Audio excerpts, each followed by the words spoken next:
ایمان اور اعمال کی دعوت سننے والوں کے لیے اور جہاں جہاں کے لوگوں میں پھیلا جا رہا ہے، ان سب کے دلوں کے پھرنے کا سبب ہے، اور صرف سبب کے اختیار کرنے سے دل نہیں پھرتے. دلوں کا پھرنا حق تعالی شانوں کی دو انگلیوں کے درمیان میں ہے. اللہ رب العزت جس طرح چاہتے ہیں اپنے بندوں کے دلوں کو پھیر لیتے ہیں. ہم سب کے سب نبی کریم صلی اللہ علیہ وسلم کے مبارک طریقے پر محنت کریں، آپ والی کیفیات کے ساتھ، آپ صلی اللہ علیہ وسلم علیہ درد و غم کے ساتھ، آپ صلی اللہ علیہ وسلم علیہ جذبے اور قرآن کے ساتھ محنت کریں اور رو رو کر اللہ جل شانہ سے دعائیں بھی مانگیں. اپنے لیے بھی دعاؤں کا اہتمام کریں اور پوری امت کے لیے دعاؤں کا اہتمام کریں تو حق تعالی شانہ محض اپنے فضل و احسان سے ہماری محنت اور دعاؤں کو قبول فرما کر ہمارے لیے بھی ہدایت کی راہیں کھولیں گے اور ہمیں اپنے بندوں کی ہدایت کا ذریعہ بھی بنائیں گے. تو دین کی اس عالی محنت میں اللہ رب العزت نے یہ تاثیر رکھی ہے کہ یہ مبارک محنت جس دور کے زمانے میں نبی کریم صلی اللہ علیہ وسلم کے مبارک طریقے پر کی جائے گی تو محنت کرنے والوں کی قربانیوں، ان کے مجاہدوں سے راضی ہو کر حق تعالی شانہ پورے عالم میں پورے دین کو زندہ فرمائیں گے. محنت کرنے والوں کو دین کے زندہ ہونے کا ذریعہ بنائیں گے. تو اس مبارک محنت میں کچھ مخصوص اعمال ہیں، دعوت ہے، تعلیم ہے، اللہ کا ذکر ہے، نمازوں کو بڑھیا بنانے کے لیے محنت ہے. اور جس مخلوق کے ساتھ بھی معاملہ ہو، نبی کریم صلی اللہ علیہ وسلم والی پابندیوں کے ساتھ اس میں سلوک. کچھ مخصوص اعمال ہیں، اور چاہے عمل دعوت کا ہو، تعلیم کا ہو، اللہ کا ذکر ہو، نماز ہو، یا کسی کے ساتھ اچھا سلوک ہو، غرض یہ کہ جو بھی عمل ہو وہ محض اللہ کو راضی کرنے کے لیے ہو. اعمال وہی اللہ کے قبول ہوتے ہیں جو اخلاص کے ساتھ کی جاتی ہیں. تو اللہ کے راستے میں نکلنے کا زمانہ یہ ہماری تربیت کا بہترین زمانہ ہے. جس قدر ان اعمال کی محنت کی جائے گی، ان اعمال کو بڑھیا بنانے پر کوشش کی جائے گی، تو حق تعالی شانہ وہ دن دکھا دیں گے کہ ان اعمال کی حقیقت حاصل ہو جائے گی. دیکھنے میں تو چند صفات ہی ہیں، لیکن یہ وہ مبارک صفات ہیں، یہ صفات اللہ جل شانہ کے خزانوں سے مل جائیں تو مزید صفات کے دروازے بھی اللہ پاک کھول دیں. یہ وہ صفات ہیں. تو اس میں چونکہ سب سے پہلی بنیاد کلمہ اور کرنے والا یقین، کرنے کی دعوت کو لے کے پھرنا، اوروں کو پھرنے کے لیے تیار کرنا، اپنے اپنے دل میں اتارنے کی نیت کے ساتھ ایک ایک کے دروازے پر جا کر اللہ تعالیٰ کی بڑائی کی بول بولنا.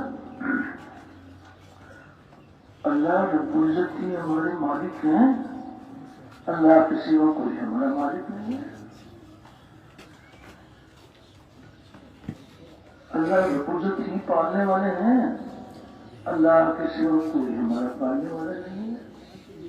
وہی درد مندوں کے درد دور کرنے والا، غم زدوں کا راحت رساں، مجبوروں کی پکار سننے والا، بے یار مددگار کی مدد کرنے والا، ہر اکیلے کا ساتھی، ہر اکیلے کا ہمدم، اور اللہ اتنا قریب جو کسی سے دور نہیں، اور وہ ایسا غالب جو کسی سے مغلوب نہیں، اور ایسا پالنے والا کہ اپنے پالنے میں کسی نقشے کسی شکل کا پابند نہیں، ساری کی ساری مخلوق اللہ کی محتاج، اور اللہ کسی کے محتاج نہیں، اور نہ اس کی ذات میں کوئی شریک، نہ اس کی صفات میں کوئی شریک، وہ اپنی ذات میں بھی یکتا، اپنی صفات میں بھی یکتا، اور نہ اس کی کوئی مثال، نہ اس کا کوئی ثانی، اللہ کا کوئی ثانی نہیں ہے، وہ ایک ہے، اکیلا ہے، جو چاہتا ہے اپنی قدرت سے کرتا ہے، اپنے کرنے میں کسی مخلوق کا پابند نہیں ہے۔ تو اللہ جل شانہ کی عظمت اور کبریائی کے بول اتنا بولیں، اتنا سنیں کہ ہمارے مردہ دل زندہ ہو جائے، اور اس بول کو لے کے پھریں اور کو بھی پھرنے کے لیے تیار کریں، اور اس بات کی بھی دعوت دی جائے کہ جہاں جہاں سے جو کچھ ہو رہا ہے وہ تنہا تنہا اللہ کی قدرت سے ہو رہا ہے، جہاں جہاں سے ہمیں ہوتا ہوا نظر آ رہا ہے حقیقت میں یہاں سے نہیں ہو رہا، وہ اللہ کے ارادے سے، اس کی مشیت سے، اس کے چاہنے سے ہو رہا ہے۔ جس مخلوق سے جو کچھ ہوتا ہوا نظر آ رہا ہے وہ اللہ رب العزت کے حکم سے ہوتا ہوا نظر آنے لگے، کرنے والی ایک ذات ہے۔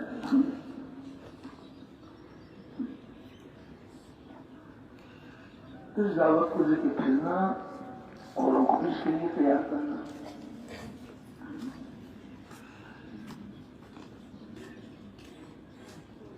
ایمان وہ اللہ کی طرف سے اتنی بڑی نعمت ہے کہ ہر منزل پر ایمان اور اعمال، دل کا یقین صحیح ہو اور جسم سے نکلنے والے اعمال صحیح ہو، یہ یقین دلوں کی گہرائی میں اتر جائے، اللہ کی ذات پر یقین، اللہ کی صفات پر یقین، فرشتوں کا یقین، اور اس کے حق ہیں اس کا یقین، انبیاء علیہ السلام حق ہیں اس کا یقین، اللہ نے اپنے بندوں کی رہنمائی کے لیے اللہ نے کتابیں اتاری اس پر یقین، تقدیر پر یقین، مرنے کے بعد زندہ ہونے پر یقین، یقین وہ اللہ جل شانہ کی اتنی بڑی نعمت ہے۔ حق تعالی شانہ جب کسی کو مہربان ہوتے ہیں تو اس کے دل کو غیر کے یقین سے خالی کر کے اپنی ذات عالی کو یقین بانٹتے ہیں۔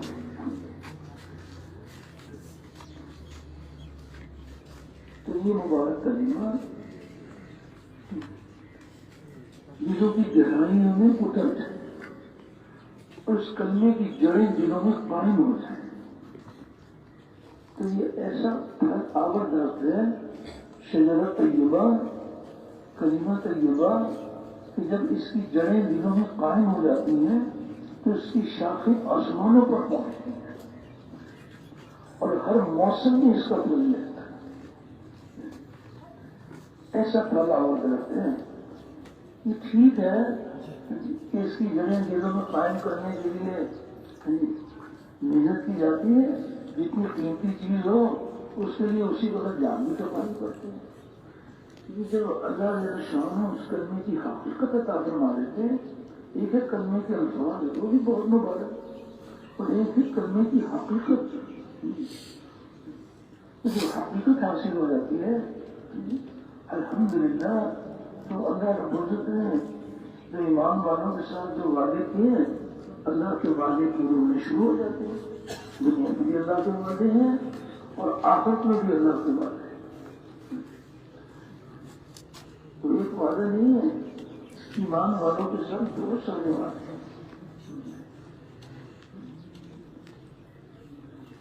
اس کو اللہ پاک ایمان والوں پر مہربان ہے کہ کوئی عورت ہو یا مرد ہو ایمان کی حالت میں کہ نیک اعمال کریں گے تو ہم ان کو حیات طیبہ عطا فرمائیں، پاک پاکی اور ستھری زندگی عطا فرمائے. آخرت کی کامیابیوں کا تو کہنا ہی کیا, دنیا میں اللہ پاک اپنے کرم کے دروازے کھول دے. ہمیں اپنے علماء سے اس کے بارے میں ضرور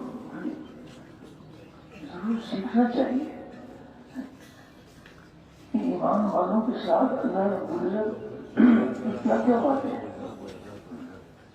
اور اللہ کے وعدے حق ہیں اور پورے ہونے کے لیے.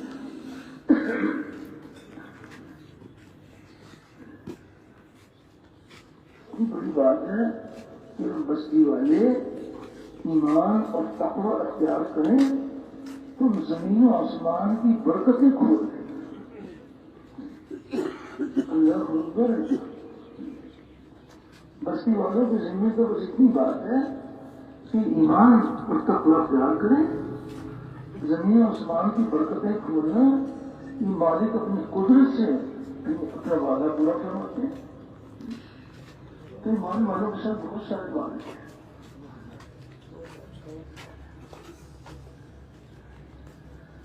تو یہ بات عرض کی جا رہی ہے کہ اس ایمان کی حقیقت حاصل ہو جائے, اور ایک اس میں اپنی ذات دلوں میں یہ مبارک کلمہ اتر جائے, اور ایک یہ ہے کہ پوری کی پوری امت کو حق تعالی شان وہ ایمان عطا فرمائے کہ جس ایمان پر اللہ رب العزت کے وعدے پورے ہونے شروع ہو جاتے ہیں, دنیا کے بھی آتے ہیں. تو جب اس کی جڑیں دنیا میں قائم ہو جاتی ہیں, شاخیں آسمانوں پر پہنچتی ہیں, ہر موسم میں اس کا پھل ملتا ہے. دنیا میں جس کا پھل ملے گا ہر موسم میں ملے گا, لیکن دنیا میں جو پھل ملے گا وہ وقتی جزوی عارضی ملے گا. 150 سال کی زندگی, موت آ جائے تو پھل کا بھی پتہ نہیں. لیکن یہاں بھی اللہ پاک اپنی رحمت کے سائے میں رکھیں گے کلمے کی حقیقت والوں کو. لیکن یہ شجرہ طیبہ یہ ایسا پھل درخت ہے کہ جب موت کا وقت آتا ہے تو اس کا پھل اور زیادہ ہو جاتا ہے. دنیا میں جو ملا بہت مبارک, لیکن موت کے وقت میں پھل اور زیادہ ہو جاتا ہے. کس قدر محتاج ہیں, کتنے صاحب نصیب ہیں کہ جن پر اللہ پاک یہ کرم فرما دے کہ ان کے دل کا یقین صحیح ہو اور جسم سے نکلنے والے اعمال صحیح ہو. تو موت کے وقت میں کتنی بڑی کامیابی کا دروازہ کھلتا ہے. یہ آتا ہے کہ جن لوگوں نے یوں کہا کہ ہمارا پالنے والا اللہ ہے, اور وہ موت تک اس کے اوپر جمے رہے کہ اللہ ہی ہمارا پالنے والا ہے, تو ایسے صاحب نصیب خوش قسمت انسانوں پر جب موت کی گھڑی آتی ہے تو ملک الموت کے آنے سے پہلے ہی حق تعالی ایسا خوشی کا منظر دکھاتے ہیں کہ مرنے والے کا یہ چاہتا ہے کہ جلدی سے ملک الموت آ جائے اور میری روح جسم سے جدا ہو جائے اور میں اپنی کامیابی کو پہنچ جاؤں. ایسا خوشی کا منظر دکھاتے ہیں. آتا ہے کہ جن لوگوں نے یوں کہا کہ ہمارا پالنے والا اللہ ہے اور وہ موت تک اس پر جمے رہے, تو اللہ جو شان ملک الموت کے آنے سے پہلے فرشتوں کو نازل فرماتے ہیں, اور وہ فرشتے کہتے ہیں کہ تم غم مت کرو اور فکر مت کرو, اور خوشخبری سنو ایسی جنت کی جس کا دنیا میں تم سے وعدہ کیا جاتا تھا, اور دنیا میں بھی تمہارے ساتھی تھے, آخرت میں بھی تمہارے ساتھ رہیں گے. اور فرشتے یہ بھی کہتے ہیں کہ اب تمہاری ساری چاہتیں پوری ہوں, جس چیز کو طلب کرو گے وہ تمہیں ملے گی. دنیا کی زندگی میں ایمان والوں کے سامنے ایک طرف اللہ کے احکامات ہیں, ایک طرف ان کی چاہتیں ہیں. دنیا کی زندگی میں یہ احکامات پر چلتے ہیں, اپنی چاہتوں کو قربان کرتے ہیں. اب فرشتے کہتے ہیں کہ اب تمہاری ساری چاہتیں پوری ہوں.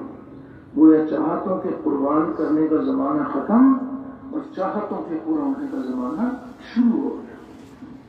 اور فرشتے یہ بھی کہتے ہیں کہ تمہیں یہ بھی معلوم ہے کہ کہ آج تم کس کے مہمان ہو، تو آج غفور رحیم کی طرف سے تمہاری مہمانی ہے. ایسا خوشی کا منظر بھی کرتے ہیں کہ جب ملک الموت آتے ہیں تو یہ دیکھتے ان کی اولاد کتنی ہیں، ان کی جائیداد کتنی ہے، باتوں سے کوئی تعلق نہیں. ملک الموت کی نگاہ انسان کے دل پر پڑتی ہے اور دیکھتے ہیں کہ اس کے دل میں ایمان سے جل دیتا ہے. یہ جلدی کا ایمان اس جلدی کی کمی ہے. ایسی کامیابی کی حاصل آتی ہے خوشبودار ایمان ہوتا ہے اور وہ ایمان والے کی چوری پر رکھ کر یہ کہتے ہیں کہ اے پاک جسم کی پاک روح، اے پاک جسم کی پاک روح، تو ایسے اپنے جسم سے باہر نکل کہ اللہ تجھ سے راضی اور تو اللہ سے راضی. اور روح جسم سے ایسے جدا ہوتی ہے جیسے خشک آٹے میں سے باہر نکالا جاتا ہے. اتنی بڑی کامیابی اللہ شان ہوتا ہے. تو شجرہ طیبہ ایک ایسا پھلاور درخت ہے کہ ہر منزل پر اللہ اپنے رحمتوں کے دروازے کھولتے ہیں. تو موت کے وقت میں بھی کامیاب. اور پھر جب قبر میں جاتے ہیں تو قبر کہتی ہے کہ تیرا آنا مبارک، تمہیں بہت اچھا کیا. جب تو زندگی پہ چلتا تھا تو مجھے سب سے بڑا معلوم ہوتا تھا، میرے حوالے ہوا تو میرا اس نے سلوک بھی دے دے گا. تو جہاں تک اس کی نگاہ کام کرے گی حق تعالی شان اس کی قبر کو کھول دیں گے اور جنت کے بچھونے قبر میں بچھائے جائیں گے اور جنت کا لباس قبر میں پہنایا جائے گا. اور حق تعالی شان اس پر مہربان ہے ایمان اور اعمال والوں کے کہ حق تعالی شان قیامت تک کی میٹھی نیند آنے قبر میں سلائیں گے. اس قدر اللہ جل شان مہربان ہے. یہ مبارک کلمہ ایسا پھل آور درخت ہے کہ ہر منزل پر اس کا پھل بڑھتا چلا جاتا ہے. جب اسے کا میدان قائم ہوگا تو یہ شجرہ طیبہ، یہ کلمہ طیبہ، یہ ایسا مبارک پھل ہے کہ حشر کے میدان میں اس کا پھل اور زیادہ ہو جائے گا. لوگ تو اپنے غلاموں کے پسینہ میں ڈوبے ہوئے ہوں گے اور یہ ایمان اور اعمال والے یہ مشت چیزوں پر سیر کرتے ہوئے ہوں گے اور موتیوں کے نمبروں پر ہوں گے. اور 50,000 سال کا دن ایسے بھی ایمان والے ہوں گے کہ 50,000 سال کا دن ایسے گزر جائے گا جیسے فجر کی نماز کی 2 سنت تھی. کتنے وقت میں اللہ بیڑا پار کر دیں. ایمان اور اعمال یہ دیکھنے میں تو غیب کی باتیں ہیں اور یہ غیب کب تک ہے اور غیب کا یقین جو ہے نا ہر جگہ کام آئے گا. اتنی بڑی کامیابی میں حشر کے میدان میں اور پھر اللہ رب العزت کی ذات اتنی کریم ذات ہے کہ حق تعالی شانوں ایمان اور اعمال والوں کو اپنے فضل سے جہنم کی آگ سے بچا کر ہمیشہ کی جنت میں داخل کرتے ہیں. حق تعالی شانوں یہ فرما رہے ہیں کہ کامیاب ہو گیا وہ شخص جس کو جہنم کی آگ سے بچا کر جنت میں داخل کر دیا گیا. حق تعالی شان اتنی بڑی کامیابی کا فرمائیں.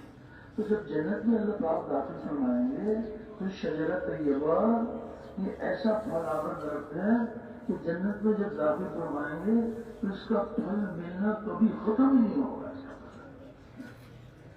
اللہ کو ایسا پھل آور درخت ہے. دنیا میں اس کی جڑوں کو دلوں میں لگانے کے لیے مجاہدے ہیں، قربانی ہے، اللہ سے مانگنا ہے. تو حق تعالی شانوں اپنے کرم کے دروازے کھول دیتے ہیں. تو جنت میں جب داخل فرمائیں گے تو کیسی کیسی چاہتیں پوری ہوں گی. دنیا میں کیا کسی کی چاہتیں پوری ہوں گی. بہت ہی نادان ہے وہ انسان کہ جو دنیا میں چاہتے ہیں کہ ہماری چاہتیں پوری ہو جائیں. اس کو تو حق تعالی شان ہے یہ ساری دنیا کسی ایک آدمی کو مل جائے تو یہ ساری دنیا اس کی ایک انسان کی چاہت کا وہ پورا نہیں کر سکتے. یہاں کسی کی چاہتیں کیا پوری ہو. ہزاروں خواہشیں ایسی کہ ہر خواہش پہ دم نکلے اور بہت نکلے میرے ارمان پھر بھی کم نکلے. یہ تو نادانی کی بات ہے. یہاں تو اللہ کے احکامات پر چلیں، مالک کو راضی کریں وہ جانتے ہیں کہ تمہاری چاہتے کیا کیا ہیں، اور اونچے اور اعلیٰ پیمانے پر اللہ نے چاہتوں کو پورا کرنے کا اللہ نے انتظام فرمایا۔ کیسی کیسی چاہتیں پوری ہوں گی، ایک اینٹ سونے کی، ایک اینٹ چاندی کی، مشک کا اس میں جو ہے مسالہ لگا ہوا، اور ایک ایک محل کے 70,000 کمرے، اور اس میں 70,000 کھڑکیاں، اور غالیچے بچھے ہوئے ہوں گے، اور تکیے لگائے ایک دوسرے کے سامنے بیٹھے ہوئے ہوں گے، اور ایسی باحیا ایسی شرمیلی ہوئے اللہ اکبر کہ کوئی اور جنتی بھی کسی جنتی کی حور کو نہ دیکھ سکے، ایسی خالص اللہ نے ان کے لیے بنائی ہیں، اور ایسی موٹی آنکھوں والیاں، اور گورے رنگ والیاں، اور پیار دلانے والیاں، اور کیسے ان کے لباس ہوں گے، ایک ایک حور کے بدن پر 70 جوڑے، ہر جوڑے کا رنگ جدا جدا ہوگا، ایک رنگ دوسرے رنگ کو چھپا نہیں سکے گا، اور 70 کے 70 جوڑوں کے رنگ نظر آئیں گے، اس کے پیچھے اس کا بدن نظر آئے گا، اور بدن میں جو دل ہے وہ دل نظر آئے گا، اور دل میں جو محبت کی لہریں ہیں وہ بھی نظر آئیں گی۔ تو اب حق تعالی شانہ کس قدر اللہ رب مہربان ہے، اور وہ چاہتے ہیں کہ میرے بندے جہنم کی آگ سے بچ کر ہمیشہ کی جنت کی بہاروں میں رہیں۔ تو ایک چاہت نہیں، کیسی کیسی چاہتیں پوری ہوں۔ جوانی ایسی کہ جس میں کبھی بڑھاپے کا شبہ بھی نہیں ہوگا، امن ایسا جس میں کبھی خوف نہیں ہوگا، صحت ایسی جس میں کبھی بیماری نہیں ہوگی۔ اللہ اکبر، جی اللہ کے وعدے ہیں، اور اللہ کے وعدے حق ہیں، اور اللہ کے وعدے پورے ہونے چاہیے۔ ایسی کیسی کامیابی، حسن کے بازار ہوں گے، جنتی حسن کے بازار میں جائیں، جس حسن کو پسند کریں اللہ کے خزانوں سے وہ حسن مل جائے، ایسی اللہ کی ذات کرنی ہے، اور پھر تو بہت کچھ ملے گا الحمدللہ۔ لیکن سب سے بڑا انعام کیا ملے گا؟ اللہ کو اکبر، حق تعالی شان و جنتیوں سے ارشاد فرمائیں گے کہ کیا تم راضی ہوئے؟ تو سارے جنتی کہیں گے ہمارے پروردگار وہ کون کون سی نعمتیں ہیں جو آپ نے ہم کو نہیں دی، ہم تو راضی ہیں۔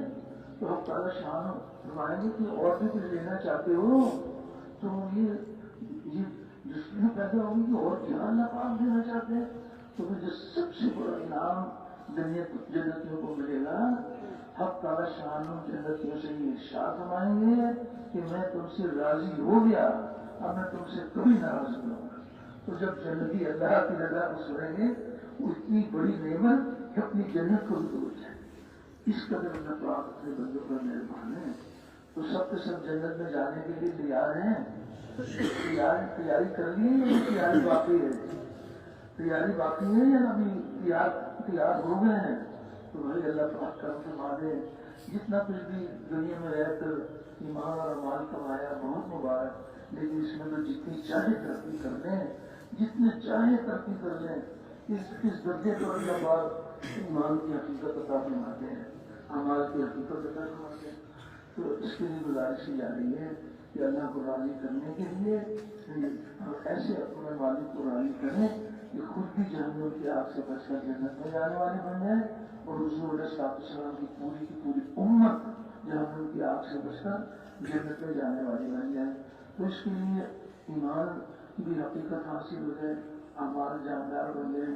اب اعمال تو خوب اللہ کے خزانوں سے لینے کا ذریعہ ہے، لیکن اللہ جل شانہ اپنے فضل سے وہ اعمال کے ذریعے سے اپنے غیب کے خزانے اپنے بندوں پر لٹانا چاہتے ہیں۔